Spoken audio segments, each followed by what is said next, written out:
Just campuses and workplaces. If we define 4 or more victims as a mass shooting, then the borderline attack is the 307th mass shooting this year. Let that number sink in. 307. There have been 11 mass shootings Oh just my between God, Pittsburgh oh my and last God. night. Today When is startled by a November gunshot, 9th, it's a natural human reaction to freeze. 2018, November 9th, 2018. I am Jake, Locksmith, Services.Jacksonville, Florida. Boy, this world got so much evil in it, it's a crying shame. I'm praying for all the people to overcome. To make some accommodation with good. You could hear the familiar refrain. Everybody says it's not supposed to happen in your town.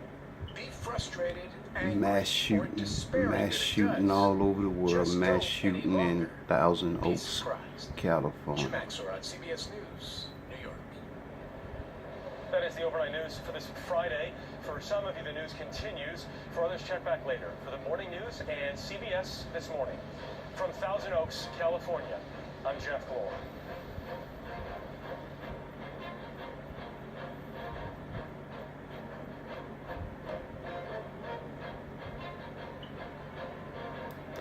My God, my God, my God. Boy, this world got some evil in it, boy. And it ain't just started. They been had all this evil. This is the CBS Overnight News. Hi everyone and welcome to the Overnight News. I'm Tamar Morgan. An army of investigators has descended on Thousand, California.